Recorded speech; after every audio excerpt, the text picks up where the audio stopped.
75 सालों से जो जुल्म और बर्बारियत अमेरिका के साथ मिलकर फ़लस्तीन में कर रहा है, आने वाला दिन हिंदुस्तान क्या। जो लोग ताकतवर और मजबूत होते हैं, जिनका सीना 56 इंच का होता है, वो लोग हमेशा मजलूम के साथ खड़े होते हैं। हम कैसे खामोश रह सकते हैं, हम कैसे सो सकते हैं, हमें नींद नहीं आती, हमें उस बिलखते हुए बच्चों की आंसू और उनके बिलखते हुए हालात हमें सोने नहीं दे रहे हैं। इजराइल जो है इसको अमेरिका फुल सपोर्ट कर रहा है, पीछे से बैक सपोर्ट बहुत कर रहा है कि लोगों को जो है इतना जो 57 देश है उसको जो है वो बेवकूफ़ बना रहा है। आप सोच के देखिए, डेली हजारों हजार लोग मारे जा रहे हैं, उनका घर, उनका आशियाना, उनका सब कुछ तबाह बर्बाद कर दिया जा रहा है। पश्चिम बंगाल का हिंदू, मुसलमान, सिख, ईसाई एक होकर लड़ने के लिए खड़ा हो जाता है। बंगाल का मुसलमान ने इस बात को सबूत दिया है कि हिंदुस्तान का अगर दिल बसता है तो इस बंगाल में बसता है, जहाँ पर हिंदू, मुसलमान, सिख, ईसाई जब भी इंसानियत में, दुनिया के किसी कोना में भी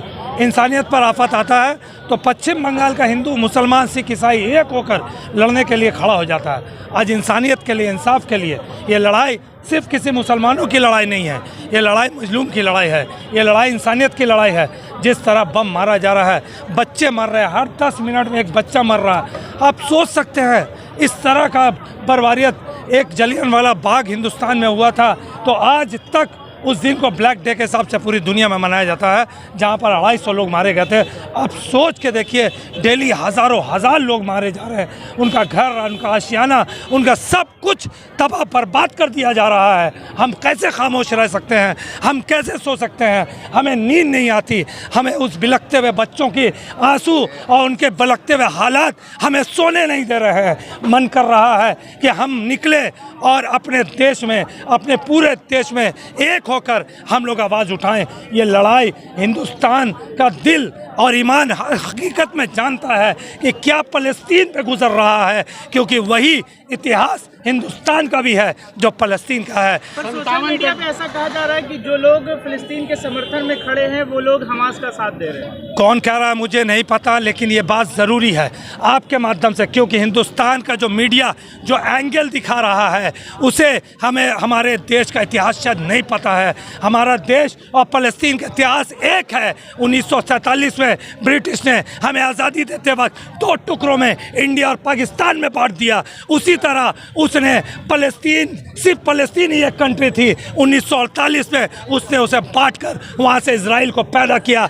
आज वो इजराइल पूरी फ़लस्तीन को कब्जा कर रहा है, एक एक करके पूरी फ़लस्तीन के नामो निशान को मिटाने के लिए एक साजिश के तहत लगातार आज 75 सालों से जो जुल्म और बर्बारियत अमेरिका के साथ मिलकर फ़लस्तीन में कर रहा है, आने वाला दिन हिंदुस्तान क्या, पूरी दुनिया का कोई भी इंसान फ़लस्तीन और अमेरिका को माफ़ नहीं करेगा। इसकी इस बर्बारियत का, जुल्म का, एक एक चीज़ का उसे जवाब देना होगा।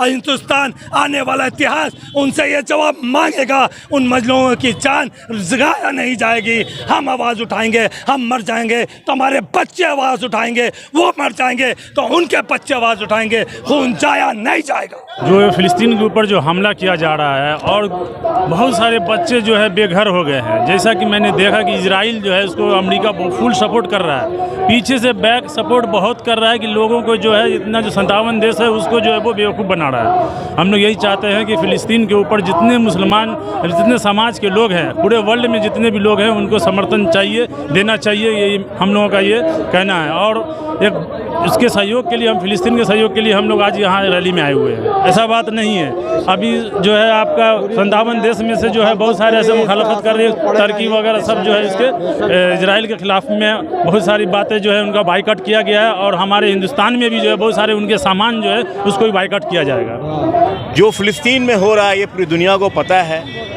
चूँकि हम वहाँ जा नहीं सकते, हम जंग का हिस्सा बन नहीं सकते, तो इसलिए हम जो कर सकते हैं वो ये कर सकते हैं कि हम अपनी आवाज़ों को बुलंद कर सकते हैं, हम एहतजाज कर सकते हैं, हम उनके प्रोडक्ट का बाइकआउट कर सकते हैं।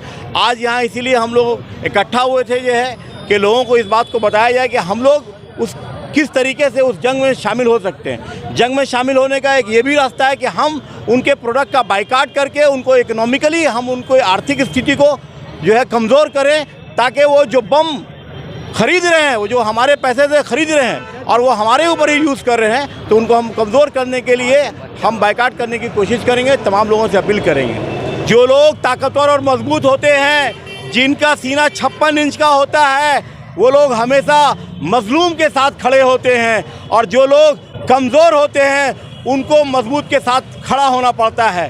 क्यों? क्योंकि उनके अंदर वो ताकत नहीं होती कि वो किसी मजलूम की आवाज़ उठा सके। इस बात का हिंदुस्तान की तारीख गवाह है कि हमारे देश ने जवाहरलाल नेहरू से लेकर के इंदिरा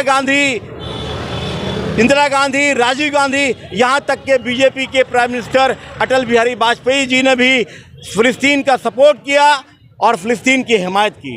और आज नरेंद्र मोदी जो कि चिल्ला के कहते हैं कि 56 इंच का सीना है, 56 इंच का सीना है, लेकिन वो कमज़ोर के साथ खड़े होने की ताकत नहीं रखते। ये इस बात का सबूत है कि वो एक कमज़ोर प्रधानमंत्री है जो है।